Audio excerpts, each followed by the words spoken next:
My name's Michael Render. They call me Killer Mike. And this is Conversate. I just want to conversate. I just want to conversate, which I want to convert. Conversate.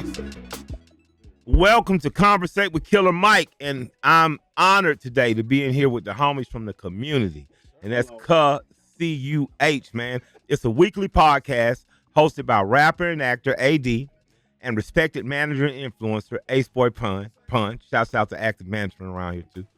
The show has become a cultural hub for unfiltered conversation, sharp commentary, comedy, and behind-the-scenes insight into hip-hop from the West Coast and entertainment grind.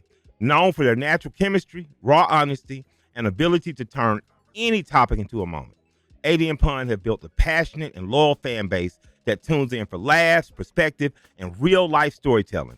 Their world blends music, culture, fatherhood, friendships, and the realities of navigating an industry that is political as it is creative. Man, thank y'all for coming, man. Y'all, that was fire, Mike. Yeah, Damn. Like a one sheet. I need that. Yeah, I need every word. Every fucking word. Yeah, I like that. I need that. Shout out to Miss Ashley. She did a great job. I like that. Thank you, Miss Ashley. Thank you Are so you much, going to man. allow me to introduce myself? Yeah, whatever, cuz. We got Bear Low. We got Bear Loke in the building. I just go by Bear. Street fraternity, brother. Street fraternity. Street fraternity, man. Bear. You know what I mean? What's up, Bear? What's going on, Mike? What's going on with your brothers? Man, honored. First of all, I remembered you just having the crazy looks on your face because you were a manager. Yeah. And artists can drive y'all fucking nuts. Nuts. Some days you come in and be smiling. Some days you just be like, man, this done did the craziest shit. Yeah. And then I saw you get on camera and be a fucking star. Yeah. Like you are absolutely captivating in terms of shit talking, edutaining people about what's up. Have you given up on artists period? Like fuck these little niggas, man. Are you still in that game too, Pun? No, I'm about 70% out the door. Okay. You know what I mean? About 70%, but you know, I'm managing AD. Yeah, Okay. On the artist side, we partners on the podcasting side, and then Dope you know, upcoming You partners Mark with everything, man. Mark Nasty, upcoming artist, hottest in LA right now. Shout out to Big Mark shout out to Nasty. him in, You man. really inspired me, bro, because once you start doing, I was like, oh, you know what? You could do it. I can do it, and I don't have to rely on An artist. fucking artist. Yeah. Bear hates us. Yeah. That's the best, though. Now, AD, let me tell now. I was convinced the government was using you as evil against your people because you was fucking around with no jumper. You low-key right, though. Yeah, did. You was like, fuck this shit, nigga. I'm on my own. Yeah. And I could cheer for you even harder. Thank you, know what I mean? brother. Thank you. I like cheering for black shit. You know what I'm saying? So it's been dope to see you and Pun do your thing. Funniest episode thus far, man. For me, it was the Mr. Potato Head's coming. The potatoes. Brother. I laughed. I must have played episode 15 fucking times laughing because it showed me that you didn't take yourself so serious that you were willing to get yourselves indicted, but you handled a situation with so much player finesse and flair, man. I almost thought y'all was from Northern California. I said, these niggas got to be from the Bay. Niggas They have wild. this shit so clear because I'm used to LA niggas like, you a 50 nigga, I'm finna kill everybody. Yeah. And y'all have seen to provide an example through comedy, through intelligence, and through example like that you can handle shit just by shit talking and pushing along, man. What's it been like? That actually come from AD. Talk like, to me, man. I'm how you talking. I'm older. I'm y'all generation. So I'm definitely with all that. I'm a whoop this nigga ass when I see him. Woo. And he'd be like, man, fuck these man. Let's just make content out of him. Yeah. So once I learned that from him, like making content out of people, you know what I mean? Instead of going to whoop their ass, I'd rather go make some money off you on YouTube, make a clip about you, Real shit. and make some money off you. So Because it's a trap, though. You know what I mean? And then, you learn that as you go around this internet, and it's like, I'm a person that you're going to run into in the clubs, you're going to run into outside. This ain't like them niggas just don't want to fight you. But every time I run into a nigga, be like, bro, I was just, and I'm like, man, I'm over here getting bent out of shape all the time. Niggas say something. And now they're like, oh, you damn near trying to bully some shit. I'm like, y'all the niggas that said some shit and did that. But it's dope just to see the internet for what the internet really is. Like once you learn you can't beat the internet, right, and you just gotta learn to embrace it. Like no matter what, they're gonna try to peel back every layer of you to get an emotion out of you. And if you act fall on for that, it, yeah. then they win. You can laugh at it. Like anything happens, you got to know. Like, and Pun always says this, and that always stuck with me. He was like, "Look, anything that happened, it got 48 hours. Something else gonna pop back up." And sure enough, that's good. I'm glad you said that because this mother right here, boy, he has caused some pain. He don't mind, boy. He don't mind. It's mind over matter. He don't mind and you don't matter, boy. He gonna take. Nah, that's motherfuckers talk shit to me all the time, man. Since I was a kid, man. What you gonna do, man? You got to toughen up. Everybody don't got thick skin like you, bro. So what I'm supposed to do? I mean, I'm your partner, bro. Yeah, man. Yeah, man. Like what you supposed to do, man? Wrong, right, or wrong? Yeah, it was a nigga talking shit to me on the internet one time. I called a nigga bank, tried to buy his mortgage. Pussy ass. I hit that nigga on. I said, you ain't even got a mortgage. You renting, bitch ass. Yeah, but you win now. So now y'all get to see the real. See, we on the West Coast, right? Yeah. Thank you for the hospitality. Yeah, we Thank out you for here. the hospitality.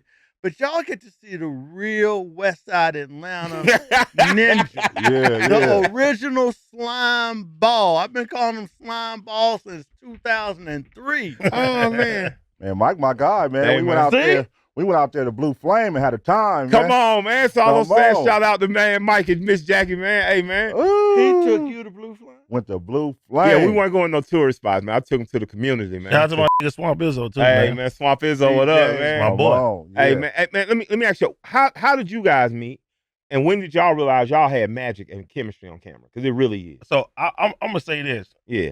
When I tell you work ethic was probably the worst ever. Yours? Yeah, for sure. Oh, hell yeah. I'm like, my networking game is so good that it always kept me afloat. Yeah, I understand. Yeah, and Pun has always been the person where it's like, bro, you got so much potential, you just dumb. Like, you feel me? He always told me, he like, once you get it, you out of this world. You Michael Jackson. You feel me? So I was like, all right, I'm always 1 foot in there, 1 foot in there, and then literally like, shout out to G Malone.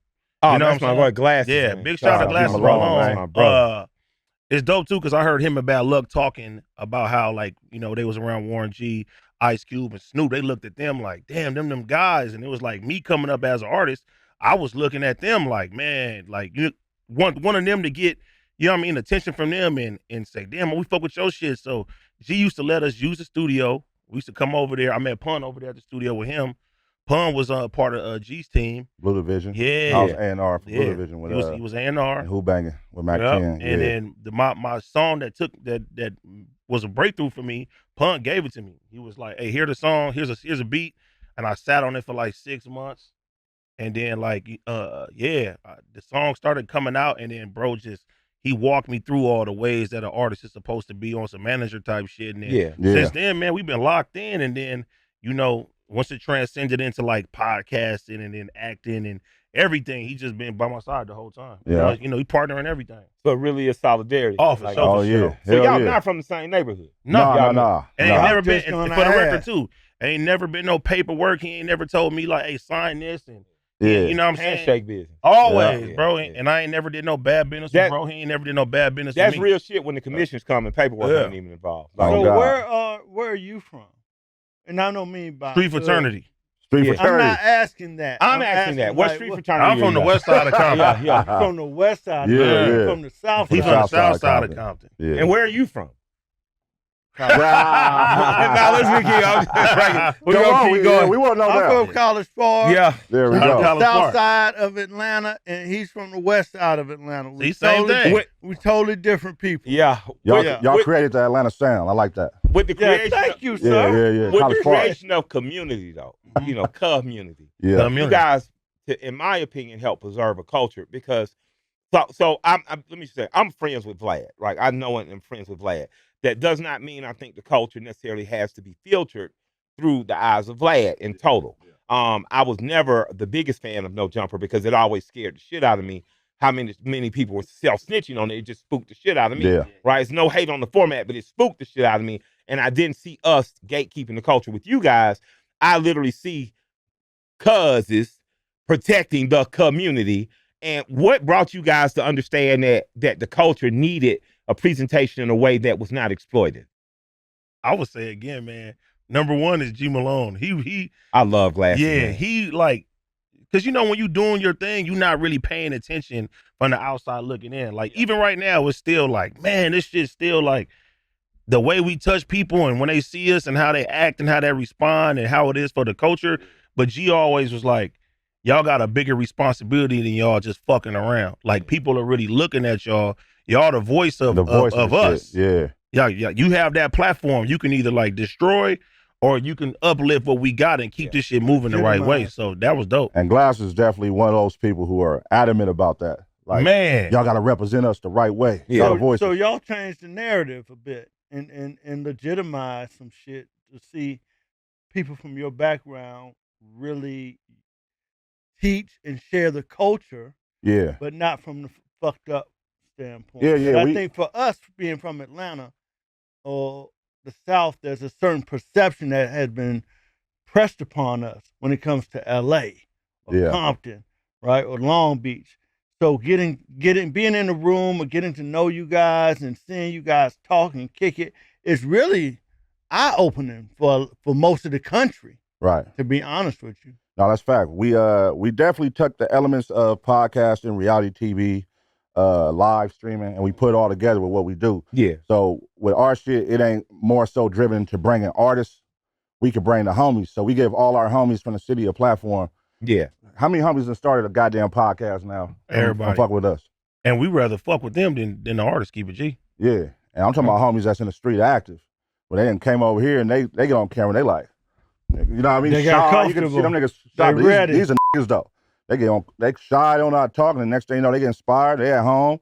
Instead of being out in the streets, they at home on the computer. Trying to make some money. Trying to make some money off this shit. So, shout out to all the homies. Shout out to the Ace Boys.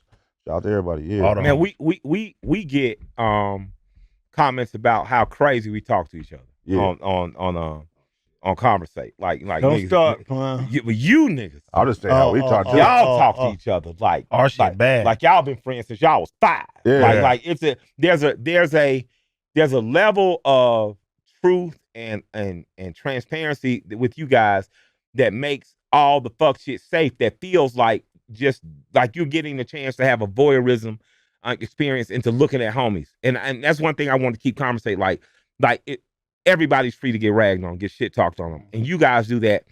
What brought y'all to the point where you say we should do it this way versus exploitive, versus trying to get RICO cases on each other? You know what I'm saying? What made you guys say we're gonna keep this shit humor even if it's dark? We're gonna keep this shit positive, fun, even if it doesn't feel that way. But we're gonna keep this shit in a way where it uplifts the homies and doesn't diminish them, even if we straight talking cash shit to them. I would say it's always been like that for me. So even when I was on the other platform, it's like I'm not bringing to the neighborhood. I'm not bringing certain people around because I know, the ignorance is like you ain't gonna be able to handle things a certain type of way and see certain things. And like with me, I'll be around all different types of walks of life. I could be in a room with the white corporate people, you know what I mean? And I see how somebody could come in just being they self. They don't mean no malice, no harm, but they scare motherfuckers and shit like that. You know what I mean? So it's like bridging those two gaps. And then Pun was always the one like, look, check this out. We gonna do this. We gonna make sure this, and we just sharpening each other, man. So you're like a player coach almost out there. Yeah. So there is real thought that's going into it. You guys aren't just always. My thing is always like I want to be the opposer in the room. So if he says something, I want to go against it. Yeah. So we always make sure we're not in the room. Devil's advocate. Because I hate watching podcasts where everybody just agree with each other the whole time. And you're like, nigga, that's not the world. Yeah, I've seen a few of those. You know what I mean? Yeah, because that's how it's saying. It remind me of y'all. Like you gonna say something, nigga, I'm like, God damn, man. Like that's what AD do all day on the show. He'll say something. I'm like, man, shut the fuck up. You know what I mean? But you gotta be a real homie and know that it comes from a genuine place. Absolutely. You know what I mean? Like how y'all do. You know what I'm saying? And it don't turn off because it's like. We say that all the time. I be like, man, people don't want to talk to us no more. Yeah, this is off camera stuff. But like you learn so much now. Like we keep each other on our toes so much. It's like can't nobody come in and fuck with us really. Like we gonna get you. Like for real. How do you guys balance the humor and vulnerability? Like just to be frank, man, niggas think gangsters just don't have no sense of humor. The niggas think gangsters don't care about it. Yeah. And all the gangsters I've ever been around in my whole life have been some of the funniest, most caring, endearing people that I met. But when it came time to go to work, they was just gonna go to work. They weren't gonna talk about work, and work was gonna get put in, and then it was gonna never be talked about again, especially on the fucking blog or some shit. As we've seen us transfer out of blogs and into this, Like, what's kept you guys keeping honesty and vulnerability at the forefront where other people have chosen kind of sensationalize and get themselves macho ego? Yeah, it's just really with me. It's just really I bring myself to the camera and the morals and principles I stand on. So I don't lose that on camera. I don't get on here and be somebody I'm not. Yeah. I don't get on here and go against the codes I grew up on. You know what I'm saying? So I make sure I don't bring the street shit on here. I don't incriminate nobody. I don't ask incriminating questions. But I will shoot the shit with you like we on the block. You know what I mean? Boy, I thought you said shoot shit out of niggas. No. I was like, oh shit, man. No. But I shoot the shit with you. But I did get it comes times where you do something and you gotta be able to understand, like, damn, I fucked up right there. You know what moment I'm talking about? When I came out of my element and with another podcast, motherfucker. Yeah. And the shit went viral. And I was like, the next morning I was like, damn, I shouldn't have did that. Damn. I shouldn't have did that. We all do that. It's been plenty of times. That wasn't a potato head moment. No. Because I was like, that was I'm still gonna do that. Yeah, I'm just waiting on your ass. and like bro said, that happens too. It's been plenty of times I'm like, hey bro, cut that. Yeah. Or be like, whatever it is, you know what I'm saying? Cause that's the realness of it. And then too, like I think about it, I'm like, all right, a lot of people, they losing sight of what's really real at the end of the day, and they chasing clicks or they trying to get a bag. And when all this is said and done, I want to be able to say, like, 4 or 5 years I stood tall. I didn't do no goofy shit when it came down to trying to do this and do that. Cause like everything that goes on the internet, it's gonna stay on the internet. Forever. Yeah, my daughter had Talked a about talk that with me about earlier. my 18-year-old about my digital footprint. Yeah. I didn't That's know what the real. fuck a digital footprint was, but apparently she didn't want her father talking about blowjobs on the That's my thing with OnlyFans. I'll be like, man, your kid's gonna grow up and be like, my mama was on here selling the pussy. And it's there forever. Can I say that on here? Yeah, you can say that. All right. Hey, God bless your mother because she loves you more than I do. I wouldn't suck a dick for you no Jordan. So God bless all those moms out there sucking dick for Jordan. Yeah, I'm like, they gotta live with that, man. It's gonna be there forever. Yeah. Especially on what's that? Where be going now when they don't want to pay? Reddit. They go to Reddit. Oh man. They just put their name in and go to Reddit and get the shit. Oh, no, I just learned something. Yeah, you can go to Twitter. Twitter's the most lit. Twitter got Twitter. Twitter got shouts out some to new Twitter. shit or something. It is titty champion. Yeah, that's Pornville now. Yeah, Whoa. shouts out to Twitter. As soon as you get Don't on. go there through breakfast. He said, really? Yeah. Not that I'm interested. I done got real dignified since I've been here with you 3 motherfuckers. Yeah. I'm so cool right now. Who was the fat nigga on Adam 22? The nigga who talk like this? He was fat as shit. What was it? Oh, Brennan. Yeah, Brennan. Yeah, What's up? Where's Brennan? Where you at, fat nigga? Yeah. I don't think he's a Killer Mike fan. I represent fat as well. I make you look good. You come to Atlanta, get you some pussy, nigga. Yeah. He was a weird nigga, but I like him. Hey, Pun. What happened to that nigga, man? I destroyed that sent a nigga. full strike on him, man. Yeah, what was up with that He did a nigga? full destroyed that strike, nigga. man. What was up with him, man? Nah, he gone now, man. Gone? Yeah, he ain't nothing to talk about He no just more. faded back out, man. Yeah, he ain't nothing to talk about no more. Pun did a whole He had a whole 2 weeks. It was like you could just walk up to him and you know what I mean? Yeah. So shouts out to that fat nigga. I don't think you like Killer Mike much, but it was fun while you lasted. Yeah, he gonna go live and get on you for that, but it's No, all I ain't good. hating on him. I fucked with him. Nah, I can tell he didn't really fuck with me. You definitely 2 weeks of content I'll do now. another 2 weeks on that if you want. Hey, Nah, say the word. nigga, I just don't know who you were. I knew you were from some weird place like South Dakota, where niggas ain't usually I from. think he's talking about Flacco. Is that where was a nigga? Oh. He was a fat nigga, right? He was Since say the boo boo, you just got free promo. Oh yeah, my bad. I don't know the nigga's name. Flacco. That was him. Shout out to Flacco. Flacco. We fucking Flacco. Oh yeah. I thought that's what I thought. He's And let me tell you why. He ain't never he been more solid than a lot of niggas from where we come from. Oh God. I like my. I ain't think he's the biggest Killer Mike fan, but he was entertaining. Cold. But I miss you. No, Where I you won't say at? that. Where you at? That cold side is crazy. That's the real. Bro, you are too friendly, bro. That's not Damn. friendly. He's been a let what? Me tell you What something. you say he been a what? been solid? When the pasty motherfucker told him to do shit to go against niggas, he didn't do it. He probably one of the only niggas that didn't do Oh, it. he stood up? He stood tall. Oh, okay. You talking about that? That's what I'm talking about. In That element. aspect. Okay. Yeah. As far as over there. Okay. Look Shout what out Flacco. another motherfucker be like, man, fuck it. This is So my his name opportunity. Flacco? Shouts out to Flacco. Yeah. I fuck with He you. stood But tall. I know you don't fuck with me, but I fuck with you. Right man. now, all I of fuck LA is on Flacco. Yeah, they on his helmet. Because he's making hella content about LA gangsters, calling degenerates. No, Call him Flacco, dumb. don't do that. Don't get killed, Flacco. Yeah, Don't do that. Don't do that. That's not the right thing to do. What's your thoughts on LA gangsters, man? Street fraternity. I think everybody should go watch Gangs in New York. Let me say Amazing this. movie. Amazing. Let me say this. Show I've you had an niggas really opportunity to experience LA from my introduction to LA came from being associated or affiliated or doing business with a record company called Bad Boy Entertainment. So in the 90s take that. Yeah.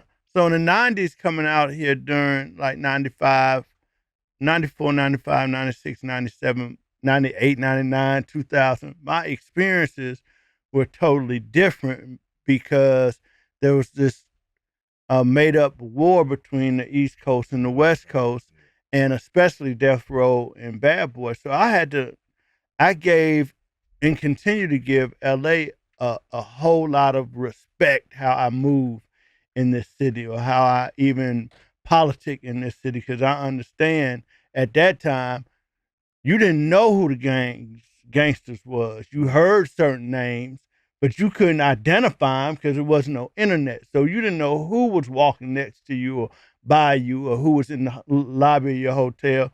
I was really getting in and out of here covertly, you know what I mean, and respecting the game and respecting the culture. But I knew a little bit more about it than the people who I was doing business with Bad Boy. You was with Bad Boy in 96? Hell yeah. So when the shit popped off, you had to come out here to LA? Because I heard Mace said he was scared to leave the hotel room when he was out here in LA.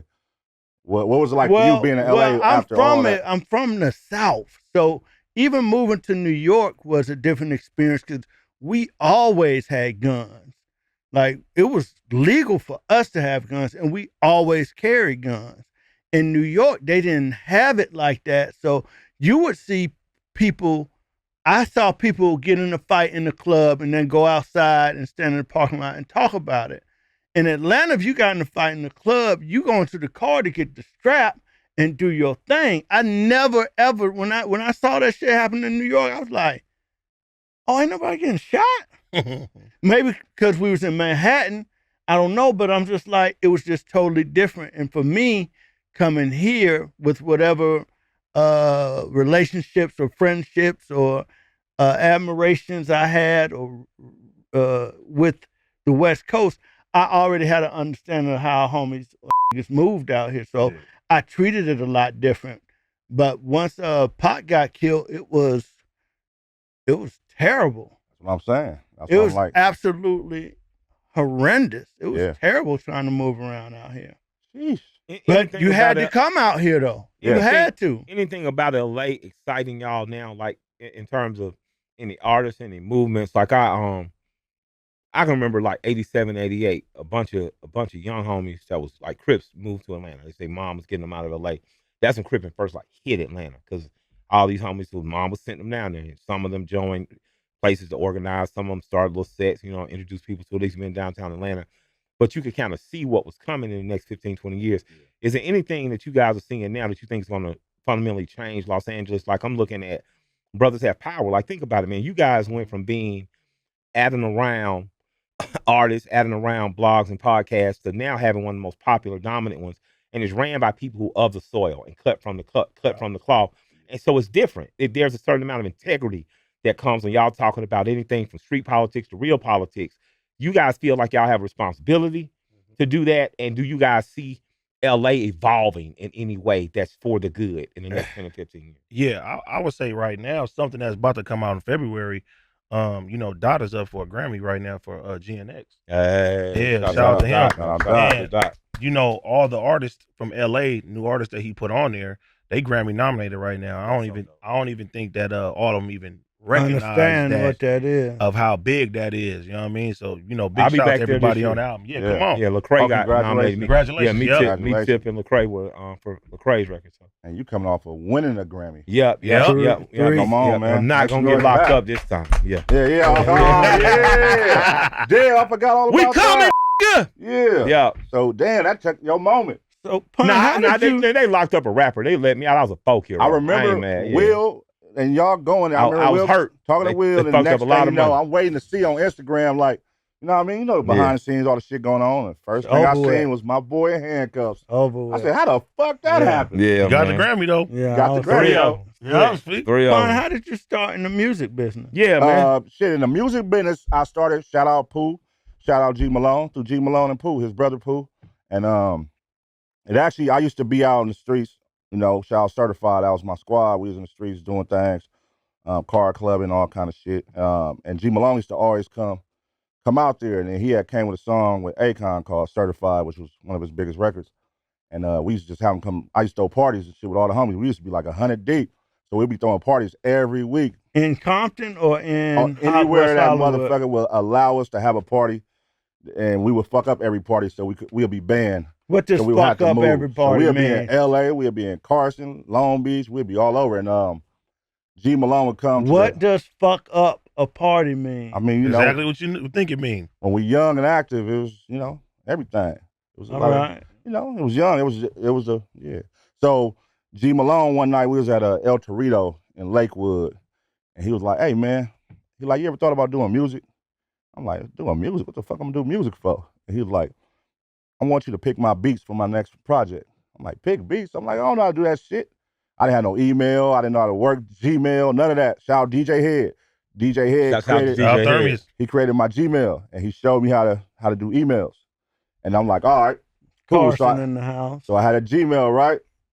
And so I used to hit up producers for G Malone from like a division email, Blue Division. I forgot what the email was. And producers would send beats. So when I made my own Gmail, I reached out to some of those producers like, "Hey, I'm starting a company. You know what I mean? I need some producers. You down?" And so shout out, this was Tone Bone at the time. And I signed a producer named Tone Bone, and I just went on a road with G Malone, with Tech Nine, J Rock, Kendrick Lamar, E40.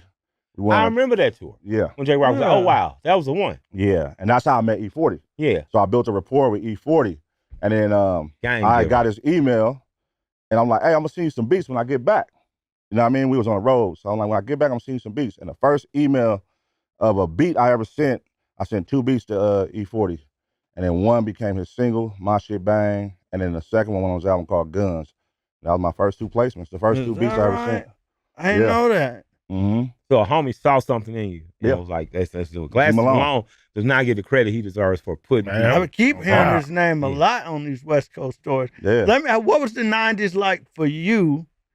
Especially with the whole Death Row and the Comptons and you did a little time too, right, Pun? I was young. I was young in the 90s, so I'm only 42. So yeah. I was still coming up. My older cousins I was seeing it from like a teenager's, like middle school teenager point of view. You know what I'm saying? So I wasn't able to experience it how y'all experienced it. My era when I stepped out and really was running shit was 2001. You feel me? But I was in high school 98 to 2001. So 96 and all that, I was a kid. You know but did the Death Row shit, did y'all feel like y'all ran the world? Because it felt like it. Oh yeah, when I was younger, like seeing my cousins and all them, and how I felt just from being from the West Coast, like we was the shit. We had Snoop Dogg, you know what I'm saying? Like, come on, man. Death Row, Suge Knight, Sugar Free, DJ Quick, you know what I mean? Just legendary shit going on. And then, you know, like I was actually at the Compton City G's video shoot. My dad took me there, and just being able to experience that. You was at the video shoot? Real Compton City G's. Real Compton City G's. And just being able to experience that, and it's like, because it was right up the street from my house. So it was just culture. It just was, you know what I mean? LA culture, man. It was beautiful. Listening to you guys' music really gave us a glimpse into the culture and the lifestyle.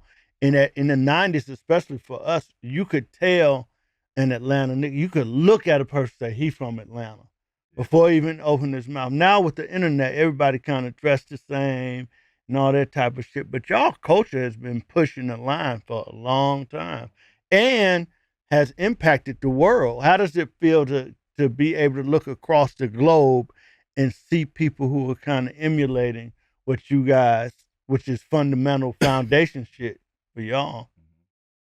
I mean, shit, that shit crazy, bro. Like when you really look at it, because I feel like a lot of people, they like us, but they were like, we don't like them like that.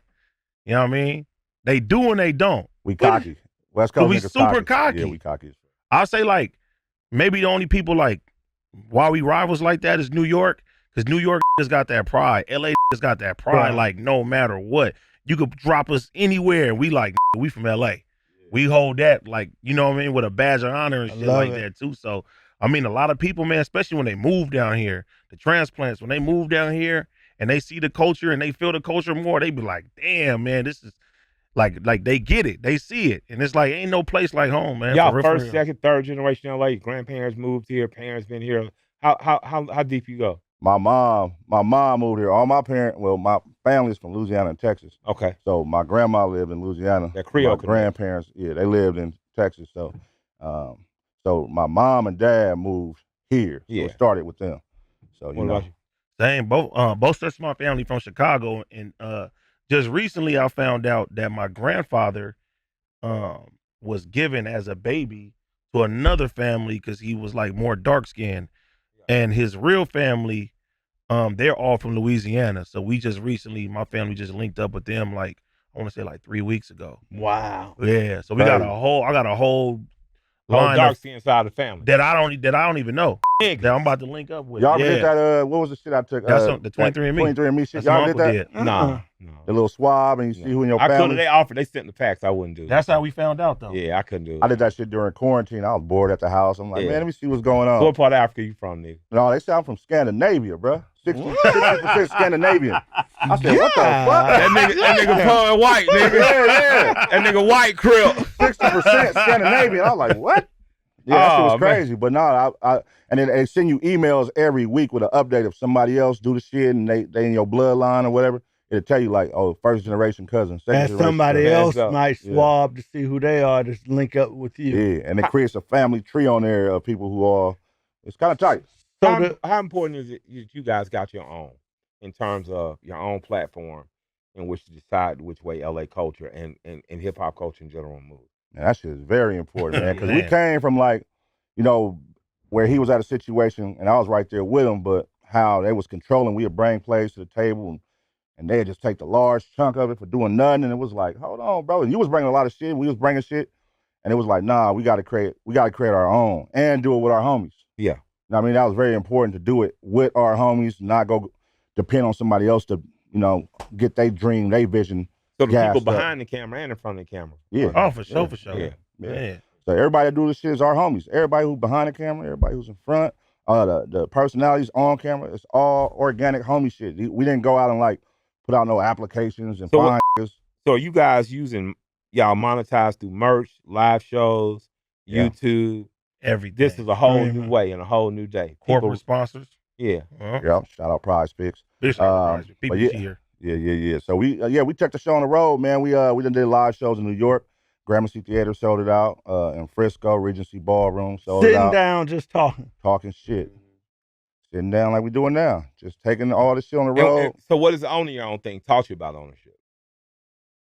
Man, it's important. I mean, for us, like shit, it's no better feeling, man, like waking up and knowing that everything here is ours. Yeah. You know what I mean? This ain't nobody else shit. This ain't nobody else's vision that we helping. Yeah, we're sitting in your studio now. Wow, we in my in LA. We're in your place. This is your shit. Yeah. Ain't nobody say get out. Yeah. Ain't nobody say I don't agree with what it was said. Except you. And then about 5 blocks down, we got the 3-story content crib. You know what I mean? Which was inspired by Cosmonaut. We bought the content crib. Over there, we got 3 levels of content where you can shoot downstairs, upstairs. You know what I mean?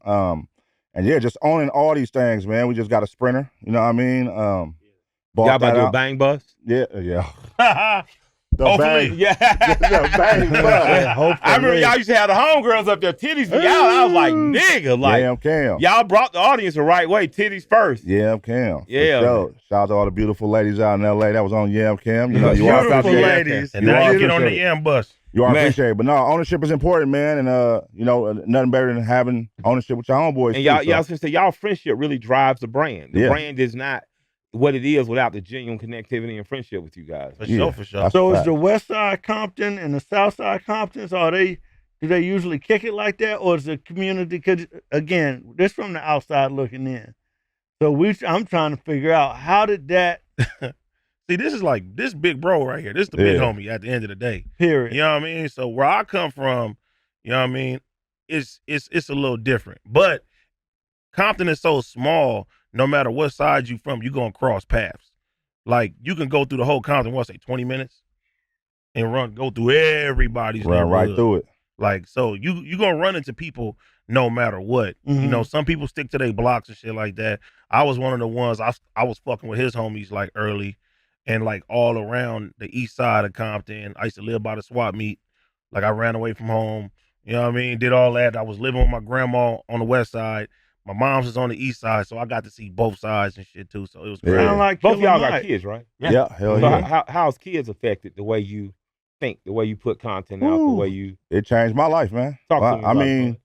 before I would probably say I was in the streets 7 days a week, man. It was to the point where I remember my mom, rest in peace. I mean, I would tell her like, I don't think I'm gonna make it, but I don't give a fuck. I used to tell her just like that, like I don't think I'm gonna make it, but I don't give a fuck. And she'd be like, boy, you need help. And I'd be like, I committed to the lifestyle of the streets. You know what I mean? I was committed at one point. And it was dark, man. Looking back at it now, I'm like, damn. Like Could have not been. Yeah, I looked at it like I ain't got nothing to lose. You feel me? But then I remember getting the call. I was outside with the homies. And I remember we was out Sunday on Crenshaw. And I remember a girl calling me like, I'm pregnant. And I was like, fuck. I'm like, damn. Right? So that fucked me up. So I tell my homeboy, which was my best friend, rest in peace, B-Mac. I tell him, like, bro, like, nigga, I'm about to have a kid. He like, what, nigga? It's my best friend. I'm talking about share everything, dollar burgers, all that shit, right? So I tell him, boom. He like, man, hell yeah, nigga, I got a nephew, nigga, woo, woo, woo. Right? I'm like, damn, that's crazy. So 6 a.m, I get a call, you know what I mean, my B-Mac got killed. I'm like, the fuck? Next day? The next morning. I just told him that night. And he got killed that night. And I'm like, damn. And that was the turning point for me. I had a kid on the way, and I lost my best friend. I'm like, damn, that fucked me up. That fucked me up. You know what I mean? And yeah. And then after that, I got like 3 months later, another call. I had a baby. Another one on the way. So I got two babies, they 3 months apart. You got them hood twins. Yeah. Can't be mad at it. But no, Nigga wasn't buying no rubber. Yeah, shit, man, come on. We was living life. We was living a life. You know what I mean? I would say the same thing too. Like I didn't think, like at one point in time, I didn't think I was gonna live to see 21. Damn. Yeah, my homie, he died. My first homie died 18 years old, and then after that, it was like a snowball effect. And it's crazy too because the day my daughter was born, or the day before my daughter was born, maybe like 3 days before that, my homies got caught up in something that I would have been around them for. Had it not been for my, my child's mom being pregnant. And they decided when they was gonna go do what they did to not tell me. They was like, he need to have his baby. He don't need to be worrying about this right now. You and mom still together? No. Fuck her. No, she's solid. I'll be on him. I was asking. Great co-parenting. No, let's stay here. Let's stay here. I'll be on him about this shit. Yeah. He be letting his baby mama, he got a girl. Yeah. Okay. He be letting his baby mama come to the house Yeah. and Cool stay with at the it, house though. while him and his girl gone. That's my dog. Oh, no, ain't nothing wrong with that. That's what I'm saying. My daughter about to be 17, man. Yeah, they locked in. It take a village, dog. Okay, all right. Like, See, that's that South shit. Yeah. I'm from the South then. Fuck it. So your baby mama could come hang out. It's a be village in your house moving around. The key is to get the baby off as a strong, independent adult. See? So you got, like, real shit, dog. When me and Shay away, if the kids want to throw something for their mom, a little thing in the house, they want to invite the family, we'll let them use that. Just don't go in our bedroom. Yeah. You don't want you to see the straps and chains and Yeah. shit. But, otherwise, do your thing. We ain't tripping. It's progressive. Progressive community. There we go. Yeah. Hey, no. Pun like, fuck that shit. Yeah, I ain't doing that shit, Them man. ghetto twins can stay. You They always say mamas that, can though. No, I got 3 baby mamas, so you know what I mean? 3 child's mothers. Do you invite them to like, I'm an inviter, so Definitely if I don't. have something big come out to me, because my kids, if you want to come, you can bring your mama. I ain't really tripping. If it's like birthdays, I done went and said, and I done took my girl and sat with my child's mothers for, Just birthdays. her and her dude. You know what I mean? Yeah, we can do that, but just on some like regular, like, hey, football Sunday, pull up. Nah, like it ain't. And no shade. Like I don't have any bad blood. No, but I'm talking about like you win Crip of the Year. All right, you got 2 tables. Do you invite the baby's mamas and they? like who just had that situation? Carmelo Anthony. Yeah, with the baby mother. Yeah. The baby mother, He didn't do the invite. Yeah. He didn't do that. I mean, if it was something that she played a part in, Yeah, and I'm being awarded for it while she was there, I would invite her out because so she was. if she hid your pistols doing cripping, Yeah. All right, Yeah. respect. But if it was like, some new shit, yeah, nah, fuck her. nah. Respect it. Who inspired you to start rapping? No, not fuck you for real, just in case you can. Yeah. Yeah, I don't want no on my ass, love. Yeah. I hold this sentiment too, though, because you know my second baby mama, we trying to get there. Trying to get it understood. My goal is to get them all in the house together. You know what I mean? That's Everybody the goal. just be good. They be good. To live? No, not to live. Oh. No, I'm talking about just to be cool. Okay. We had that conversation though. He said if he could, he would let his baby mothers move in like a guest house in the back. And I respect that. You want God the kids damn to it, grow Mike. up. What? Just like this nigga, Get to be man. right there next to your kids every single day. Because it's about the kids. But I said, how my is that? son live around the Is corner it about from the me. kids? No, it's Is about it the kids. just- You got back to your baby mama. No. Would you like 3 of them up or Nope. something? Nope. I don't go backwards. Mike. Nah. Tell the truth. I'm gonna tell the truth. If they say they came to you tomorrow, say we See, want Mike, I to got something called main character syndrome. They'll tell you about that if you watch the content. What's that? Like I'm really into myself a lot, so it's like if I'm done with you, you can't never touch the dizzle again, man. What? You can't touch me ever again. Oh, we call him little Kevin Samuels. You know Kevin Samuels? Yeah. Of course I know Kevin, man. Oh To man, the goat. don't get him going. Hey man, you know some head out there that'll break you though. That's cool. There's some bitches out That's there. cool. Boy, they hit you with that woo woo. You feel me? Just find a new one. Okay, respect. Yeah, man. Nothing better than new hair, right? Nothing better than new head. Hey, man, with the flash, New bread. You know what I mean? New bread. That's hey, let me ask y'all this, man. Navigating responsibility while being a public figure, because it's one thing to be known. It's another thing to be well known. You guys have become well known. I had to tell some of the little niggas we talking about they playing football who don't play no football. This high as fuck. He come up to me today. We walked to a restaurant. Hey, big homie, you got some football team? I'm like, nah, I ain't got nothing today. I ain't got no cash. Man, you ain't got no apple. I said, hey, nigga. Yeah. I told you I don't have nothing, nigga. The answer is no today. You know? And then I had to remember you're Killer Mike talking. And I'm like, little homie, my wife don't let me have no apple pay shit because it ain't about paying the hoes. I say, but beyond that, once you get a no, you got to walk with the no.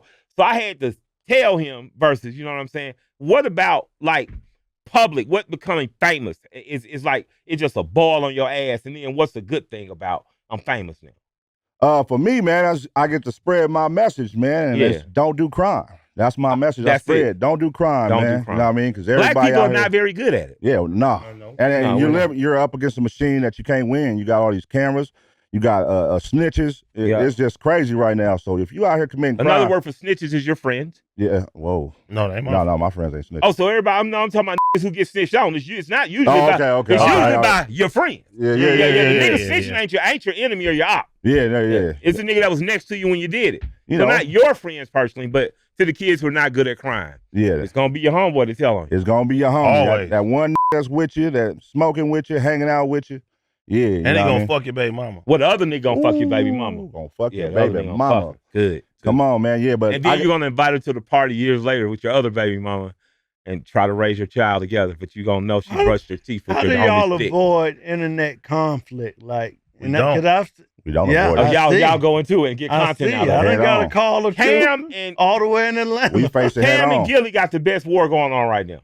Cam and Gilly? Yeah, Cam and Gilly got the best war. It's hilarious. It's hilarious. Them niggas is funny, man. Man, But them niggas is funny. They like so rich though with it. They get it. Like, yeah.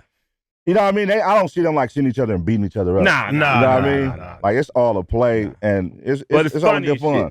shit. Yeah, it's I all gotta good check So fun. that you're out. saying turn it into content. Don't stress about it too much. Nah. Hell yeah. Shout out to Gilly too, man. I was on tour at Gilly and that nigga been funny, bro. I was like, damn, it's good that like they try to really blackball him for music, and then like this new world came and then he was destined for it. He built for it. Yeah, he went. And Wallow, Wallow, like you to me gives a great advice to young men, especially about avoiding prison, avoiding being away from your family. Boy, I got a lot of respect for Shout out to Wallow. Cam, He just gave me some good ideas too. Cam and Mace, man. Shout out to my New York brother. Cam and Mace on a hell of a job. That talk with Flea is so crazy. They going crazy right now. They going crazy. I love it. I love the camaraderie, even with Fat Joe and Jadakiss. Yeah, great. That's my favorite show to watch Super right funny. now. Them is hilarious. I was just telling Mike last night. I'm like, that Fat Joe so funny, man. He's funny, man. And that's what I like about Mike too. Mike, you get to see a side of this because when you from the outside looking in, you just look at artists like just flamboyant rich, like they don't have no personality. You look at them like robots. Yeah. Like damn, this nigga tight. And then this podcast, you get to see niggas' personalities. Some niggas are still, that some was niggas the are whole funny. point. Some niggas, That was the whole point to me. I wanted the world to see him how I see him, how I've been seeing him for 20 plus years. And a little bit that was hating from me. Like, I'm so tired of motherfuckers like, oh, you're next to Jesus and God. And I'm like, he's an asshole. He's an asshole. They don't believe me. They're like, oh, you're just hating. Now they're gonna see. Nah, you be hating. They get to see the fun side, because you would assume, Mike is like a super politician. Right. He's so good with his words, man. That's great branding, though. I'm like, bro, this nigga could speak like a motherfucker, bro. Yep. He could preach. He could go sit up here with the president. He could go do this and then go to the hood and then go to strip club. Like, it's just like, God damn, how the hell you do that? And he could do that too, though. Yeah. They're really similar. That's crazy. They sitting next to each other. They're really similar, bro. But I don't think he could talk for no president, though. You can't. That's all good. Hell no. It's gonna be all about yourself. Yeah, talk about yourself. I love to see you talk to nigga. Straight the fuck up. Can't say that. They might put me in the cabinet, man. Oh, okay, my bad. But I didn't say pride. I just said. The conversation gonna be all about itself, bro. That's cool. Yeah, that's all he do. Now, man. how y'all protect y'all mental health? Because growing up in LA had to be crazy as fuck. Period. Damn. Yeah, and then you become famous, and it seems like I watch other people crack on podcasts. I literally watch niggas on camera admit to crime, be geeked out of their mind, invite murder to their doorstep, and I could tell it's only the fame. I tell my wife a lot. I was like, I would never want you to be famous because it's such a pressure that comes with it. But you have a grace, man. You too have a grace on and off the microphone that is amazing to me. How do y'all stay sane in the midst of this chaos? I mean, I would say just growing up, I had bad anxiety issues and stuff, and learning, and kind of like right when I first started doing podcasting, I had like a shout out to Wiz too, man. Big shout out to Wiz Khalifa. Shout out to Wiz. I'm gonna shout him out because he low key saved me, bro. He don't even know that he saved me. He got you in the kickboxing? No, that too. Yeah, that's that my too. little bro. Yeah, shouts out. Nah, so I was having vision changes one day. You know what I'm saying? Like I was having vision changes when I was driving, and this is around the time COVID come out and everybody. Blood sugar, nigga, you all right? No, I'm good. Okay. I'm good. We getting there. No, we good. We good. We getting there. We gonna get there. Yeah, so I was having vision changes and I was like, what the fuck going on? So one day Wiz hit me. He like, pull up on me. I was like, man, I got a table at the day party and stuff. He like, all right, come to my house. I'm gonna come with you. So we go to the party. We have a good time. The next morning I wake up. Everybody like, oh, Wiz got COVID. He was hanging around AD. They was sitting there making jokes about it, right? Yeah. So he hit me. He like, hey, you need to go get a COVID test. So I was like, fuck. I told my girl, I was like, man, we gotta go get a COVID test. So we drive to the spot. While I was getting a COVID test, they took my blood pressure, and the lady was like, ain't no way. She was looking at me like I was Frankenstein. I'm like, what the fuck going on? Like, you know what I mean? She reset the computer like 3 times. Then the doctor come in. He like, man, you understand you stroke level right now? I'm like, huh? Damn. Yeah. He was like, you need to get on medication immediately. He asked me how much did I drink, and I was like, shit, I drink a lot. And he was like, man, don't go cold turkey, but you got to get on medication. And at this time, I didn't know my mom was on the same medication. I didn't know my dad was on the same medication. So I was like, what the fuck? And I started taking medicine, and I kind of got scared. So I was like, man, I'm about to go cold turkey with the alcohol. And when I went cold turkey, I'm having the alcohol withdrawals, night sweats for almost 3 months. Like I couldn't do nothing. I had to learn how to drive again. I had to learn everything. Like all my homies thought I was on some weirdo shit. They're like, he ain't talking to nobody. But I ended up getting this app called Dare. You know what I mean? It was walking me through panic attacks. It was walking me through insomnia. And one thing I learned was I didn't know how to handle problems without drinking alcohol. So whenever I have anything emotional happen, I'm drinking. I get into it with my girl, I'm drinking. And the crazy part about it is I wouldn't drink every day. You know what I mean? I'm a social drinker. So I'm thinking like, I ain't got no problem. I go home, I don't touch alcohol. My kids ain't never seen me drink. But when I went out, you know what I mean? To get through shit, I'm knocking shit down. Drink like a fish. And I'm not knowing that when I had the problem happen, everything came to a surface every time. And it was like, the only way I can describe it is like you pressing a TV channel and just keep going. Like night in, night out. And I never forget like the worst.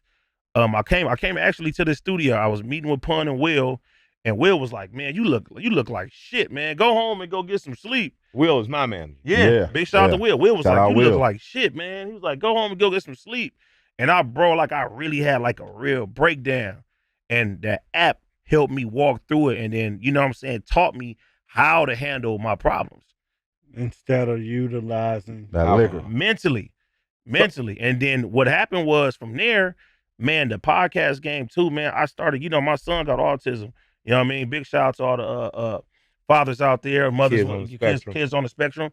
That too, man, I was getting hate mail. It was people making Instagram accounts of my son. It was all type of crazy, evil lot of shit. come with fame. A lot of fucked up shit, yeah. And I had to, you know, I had to tell myself, like, look, if this is what I'm gonna do, I'm not gonna give nobody the power to be able to destroy me.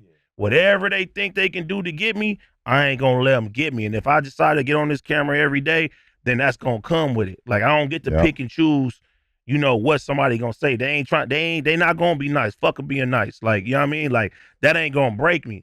And from that moment, bro, it's like, man, none of this shit really hurt a no more. Right. Like nothing.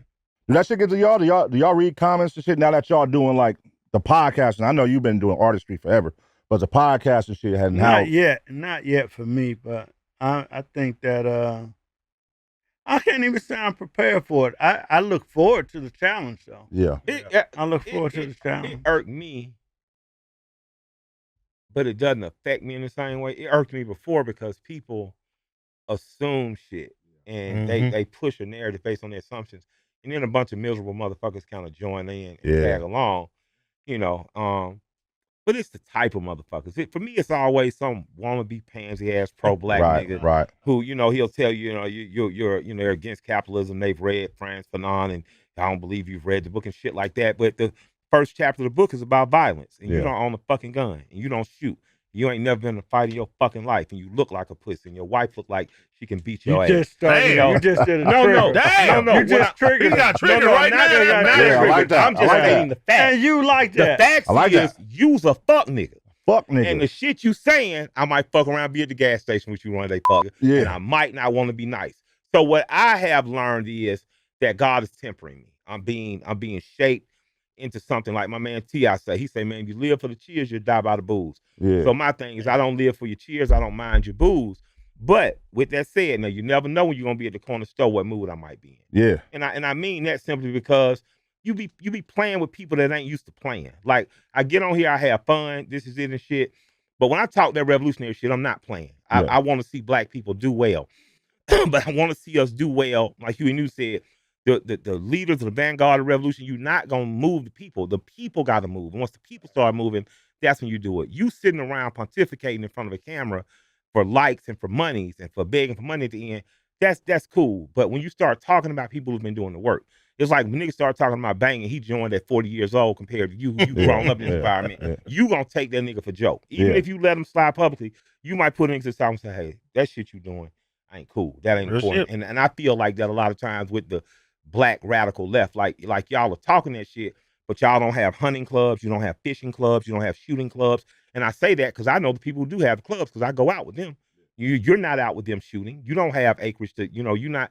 And so I don't like that part, but that's about the only part that aggravates me. Yeah. You know, the other people, it's like whatever. But the people who are claiming radicalism and blackism, I think they should shut the fuck up and go form some shooting clubs and some gardening clubs and do something, because talking online does the same thing that RICO charges do with gang members. You talk so goddamn much, eventually the FBI is going to put somebody on you. You can talk so much radical shit online that eventually you're just setting yourself up for the alphabet boys to come. Shut the fuck up. If you got something to say to me, just pull me to the side of the corner store. Yeah. Say, hey, Mike, this is what I feel. I might learn something from it. I do appreciate you sharing your testimony like that. That was a lot. There's no way I would have known any of that without you taking this opportunity to share your testimony, be vulnerable.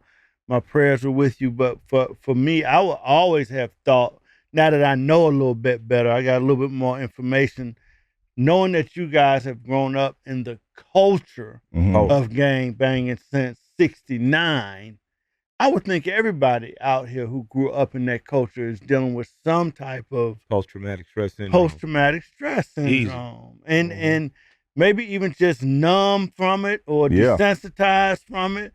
But it just seems like there's a lot more death. But that's what, you just hit it right there. Like, you get numb to that shit. You know what I mean? It goes back to what I was saying with my mom, like telling her that message, like, I don't give a fuck. Like, you experience so much death Like, rest in peace to my homeboy Taxi, man. I remember being 9 years old. We called him Taxi because he had a yellow beach cruiser, and we all had cool bikes, GT dynos. Kids. We just called him Taxi. Yeah, and he ended up getting killed trying to rob somebody at the bar. Kids. Yeah, young. But we come from that era where that was like a thing. Like, nah, it ain't. Yeah, we go to a park in the daytime, but at nighttime, we'd get our mom or dad gun and go try to get some money. You know what I mean? We was young, we was hungry, we was starving.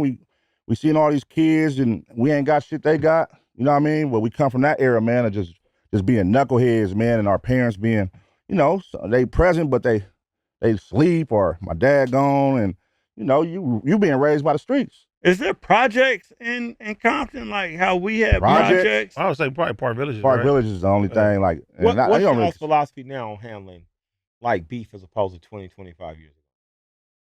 It's a trap now. Man. Yeah, especially right now in Los Angeles. And I tell people all the time, like, it's crazy the parallels of the Olympics coming to Atlanta and how they cleaned up everything. Oh man, they locked everybody fuck up. And that's what they do. That's what's going on right now. They doing that here right now. Yeah, and I remember 94, 95, you had goals of grills in your mouth. Your sentence might have carried like 7 months. That shit was 7 years. They made sure you was off the streets till the Olympics was gone, thought about and commiserated again. That you was never gonna be there during the Olympics. And it seems like, you know, it's the same thing. They're having like silent Ricos right now. Man, we just had like six Ricos in like the last 9 months. And that's why I say they silent, because ain't nobody really talking about them unless you know people that's involved. But they literally cleaning the streets up.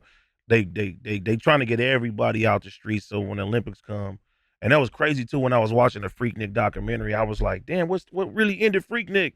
And it was like when the Olympics came, man, they shut all that shit down. All that shit down. Yeah, so we definitely dealing with that right now on the West Coast. So it's like, man, like we telling the young guys right now, like, bro, y'all chill out, like, because you really gonna just get yourself put away way longer. Like you ain't just because the Olympics come, because the city got to be a certain way in order to host. Man, they got drones and they got all type of shit right now that like that's happening right now. They have different types of technologies that they're putting into neighborhoods using AI to identify you. So it's like crazy. It's next level. So are the streets dead? It's over?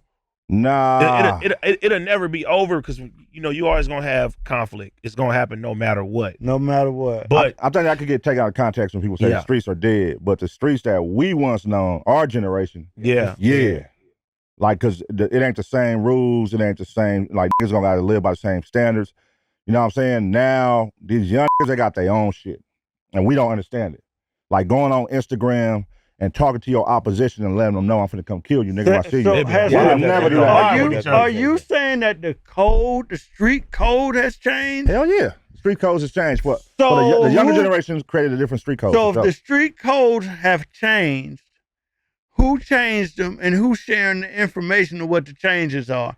Or niggas just finding out vicariously? I would say in the 90s, right, it was hoods had stronger structure where you would have hood meetings, disciplines, DPs, and it was it was a real thing. In the 2000s, you started seeing, because this is my era, and I remember like my homies and like looking up to the big homies, like, man, fuck the big homies, we the big homies. Oh, and it started becoming that where you started seeing like the niggas not really respecting the niggas who paid the way. Is that because the big homies was going too hard, or wasn't really respectable, or was it just ego? The young niggas? Okay. Yeah, it ain't even no disrespect to like the older homies. It was just became very prideful and egotistical. You know what I mean? Because now you talking about this the rapper era, man. Cash Money doing their thing. We out here young pro clubs and, you know what I mean, buying jewelry. Shit, when you feel like you got money, who could tell you something? I got more money than you. I'm not listening to a broke and you 40 years old telling me how to run shit. And he might have the game for you. And he got the game. But that's when it switched up. Like, now the younger got more money than the older and you can't tell a young nigga nothing. Shit. And now, not only that, I got more money than you and I got more guns than you. So what the fuck can you tell me? Can't DP me. I'm going to shoot you. You going to DP me? Pull up to the park? What you mean? Please.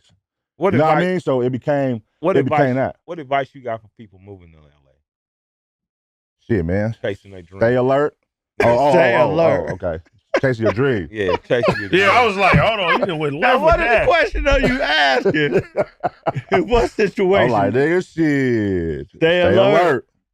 I would say, man, make sure you hang around the right people. Gotcha. How you know the right people? You gotta do your homework. Gotcha. Because Ray gonna be like, hey, I got your back. It's different elements. You're gonna be embedded to him for the rest of your life out here. It's different elements to what you're saying, though, Mike. Like moving out here. There's some that move out here that I'm coming out here for school. I know to stay away from these areas. I'm gonna stay with the, you know what I mean? But there's some niggas that come out here like, oh, I'm from the streets of Memphis. I'm from the streets of here, so this ain't nothing.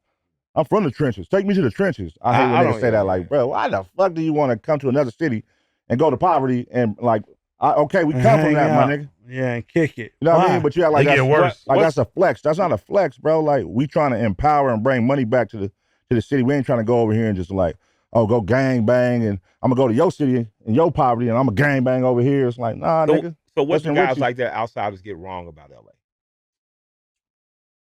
Because I see a lot of opportunity out here. I see beaches and shit. I see a lot of money opportunities in terms of people you get next to.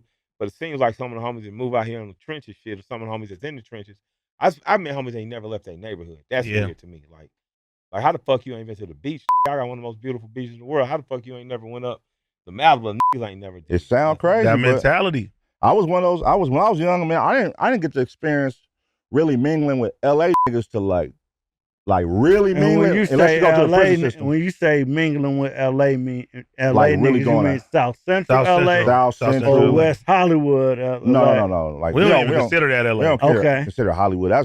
That's 101 10 freeway. Anything north of the 10 freeway, we don't fuck with. We're talking about south of the 10. South of the 10, like really going to fuck with the West LA niggas, the East Side LA niggas, the Watts niggas. Like, you know what I mean? That came like later. Like for me, even though I had cousins and all that, but really like hanging on they blocks and be like, damn, these niggas learning like how West LA niggas walk compared to East LA niggas. They got a certain walk. Like when you see Nipsey walk, you know what I mean? You was like, that's the West LA niggas. They just walked. They was on some fly cripping. They was on some, and then the East Side niggas, shout out G Perico, they were more known for being like the dusty niggas, but they got money. You know what I mean? But it's beautiful, man. Like we all come from different parts of the city, but we all got similarities, and it was a beautiful time, man. I would say music did that though, because music made everybody start fucking with each other when it comes down to gang culture and shit. That's what I was going to ask. Unified. Who's been your favorite guest on the community? Oh, we had some good ones, man. Big shout out Lefty Gunplay is one of them. Lefty. Funny as fuck. Yeah, he got a hell of the homie D-Lo, man, you know what I'm saying? D-Lo, he was crazy. He threw a beer brick at the homegirl, minus that. But D-Lo, he about 3 feet tall. Yeah. He's a little person. He's a little person, but works out every day. Yeah. Buff. He challenged me to like a drink off. Oh, it's the craziest shit in the world, bro. He challenged a short person. No, he challenged me to a drink off. Yeah. What he? And 2 bottles in, he was gone. Hey, he went ballistic in the room. Legendary episode. Yeah, He threw a beer brick at the homegirl. Who be your favorite? Who be your favorite? My favorite. We done had some great guests. Lefty for sure. DJ Drama and Cannon. That was fire. Okay. Oh, shit. Yeah, DJ Drama and Cannon was cool. And Ray J. Ray J. Ray J for sure. Ray J was just stole one music fest. Yeah. Ray J's in the audience, no shirt on, throwing dick at him. That nigga Ray J is what you expect. Like you like, damn, Ray J coming, but we was like, I wonder if he gonna be on some. Nah, he's exactly what he don't cut off. Nope. He don't cut off. What you see on Instagram is 24/7. Ray J's a legend, man. He's a legend. Yeah. What are the top 3 moments that define community? I feel like the potato coming is one. The potato coming was that's one of one. Yeah, for sure. The yam cam, y'all went crazy. Yeah, that's Ace Boys Worldwide, but it's all community though. But but no, that's that definitely stamped that. That was like the Friday night fun vibes. Community. Yeah, man. I think more so anything is what we represent on community is what I'm most proud of, and that's like brotherhood and being able to open the platform for from all sides of different turfs and different. You know what I mean? Who's y'all's dream guest and why? Snoop. No, we actually went and we did some shit with Snoop. Snoop. Shout out Snoop Dogg. He had us come do a private listening at his, he invited like only a select few podcasters from the West Coast and brought us up there, bought food and had us sit down. We could ask him whatever questions. One-on-one shit. It was dope, man. So shout out Snoop for giving us that opportunity. But dream guest, yeah, man. I mean, I done said, well, shit, man. Ice Cube for me. I was gonna say Cube. Ice Cube. Ice Cube. Man, Q for sure. DJ Quick. I said with DJ Quick. He came on my show. Yeah.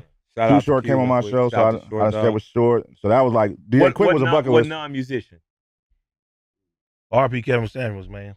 R.P. Kevin Samuels. Even though I sat down with him, though, that was dope. I put on a fucking tuxedo and everything. Is that right? Yeah, that was dope. That's a bucket list. Yeah. Aaron Donald. Oh, yeah. That's fire. That'd be. I'm a Rams fan. I'm diehard, so that would be Aaron Donald for me. All right. Or Puka Nacua. Well, what minutes are we at, y'all? I'm gonna bring it on in. Okay. Man, I wanna thank the community. I expect to be on their show at some point. I want them to whenever, bro. You guys are really our example for what we need to be doing in terms of looking at 100%. in terms of what true friendship and camaraderie look like. Monetized. Hell yeah. You niggas making some money. We get some yeah, ain't no moissanite over here, bitch. Yeah, we get to it. But man, Pun, you've always been an advice giver, member of the management team. I appreciate you, man. Yes, sir. Shout hey, out. man, y'all boys really putting on a good. I love the fact that instead of complaining about what was out there, y'all just went and created y'all own. Oh yeah. And I like to encourage more people to do that. Rather than complaining about other folks are doing or not doing, you could just go create your own. Yeah. And I want to know where the listeners can find the community. Community Clips on YouTube, Community Clips on Spotify, Apple, all streaming DSPs. Yeah, man. Community Clips on IG. And I just want to say, man, in final, this essentially is about building a community, and it is essentially about owning your own voice, and that's why I wanted y'all on here today. You guys are a living example of doing for self. Thank you. And I need my community shirt, man. Come on, man. Big Community Radio on Power 106 too every Sunday. Yeah, so we on Power 106 now. Congratulations on that. That's hard. That's super hard. All right, until the next time, we gotta get y'all in Atlanta. Oh, we gonna love to do that. We gotta come try that fish. That Bankhead Seafood. Me and Tip y'all gotta come fuck with us, man. Bankhead Seafood. I need a tour around Compton, man. I need a good tour. We want to see where Kevin Costner grew up. Where Kevin Costner grew up. Kevin Costner from Compton? He's from Compton. George Washington. Yeah. I know the Bushes used to be down there too. Man, what? I couldn't believe it when I you gonna take me on a tour? I was like, y'all Costner cripping out there? Are you gonna take me on a tour around Compton? Yeah, that's easy. You want to go? Okay. Come niggas always want to go to the trenches. Yeah, I'm out, man. Y'all be good. You just counterproductive. I'm gonna be in a restaurant in West Hollywood and some crazy shit, man. Shout out to Tweet. Shout out to Tweet and JJ from Compton. My big homies. Man, come home. Yes, Free big you. Love and respect. Free you. We gone. Rest in peace, Jabari. My name's Michael Render. They call me Killer Mike. And this is Conversate. I just want to conversate. I just want to conversate with you. I want to convert.